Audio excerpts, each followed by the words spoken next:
La réforme fiscale de Trump, c'est d'abord une baisse des impôts de 1 400 milliards de dollars, près de 8% du PIB sur 10 ans. Une baisse ciblée sur les personnes, les plus riches en l'occurrence, une baisse concentrée ensuite sur les entreprises et la fiscalité du capital notamment, avec parmi les éléments les plus saillants, une baisse spectaculaire de l'impôt sur les sociétés de 35 à 20%, la suppression de l'imposition mondiale des bénéfices pour adopter un régime territorial, comme dans la plupart des autres pays développés, qui se traduit de fait par une exemption d'impôt pour les dividendes rapatriés des filiales étrangères détenues à plus de 10%. Ensuite, une quasi-amnistie pour les 2 900 milliards de profits des multinationales logées à l'étranger, ces derniers étant taxés en cas de rapatriement à un taux allant de 5 à 14% selon leur degré de liquidité. La mise en place aussi de toute une série de mesures pour éviter l'évasion fiscale et forcer les multinationales à payer un impôt minimal au fisc américain.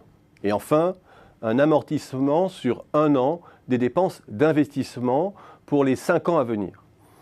C'est un résumé sommaire et non exhaustif, mais qui permet de mettre en perspective les mois européens face à ce qui fait figure de Big Bang agressif venant des États-Unis. Et pourtant, à y regarder de plus près, l'offensive ne vient pas d'où l'on croit, et la plupart de ces mesures ne sont guère qu'un alignement pur et simple sur ce qui se pratique déjà dans la plupart des pays européens. L'IS à 20% n'est rien d'autre que le taux déjà pratiqué en moyenne par les pays de l'UE. Ce sont les États-Unis qui s'adaptent à l'offensive européenne. La non-imposition des dividendes rapatriés, c'est déjà ce qui se pratique dans les principaux pays européens, le régime mère-fille, afin d'éviter la double imposition des bénéfices.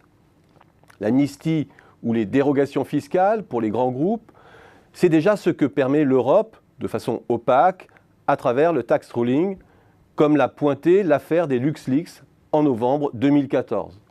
Quant à l'amortissement de l'investissement, voilà qui ressemble de près à la politique d'amortissement accéléré initiée en 2015 par le gouvernement Valls en France. Dans tous ces domaines, c'est l'Europe qui a allumé le feu, en se livrant à une concurrence fiscale sans merci depuis 15 ans. Et ce sont les États-Unis qui jouent en défense.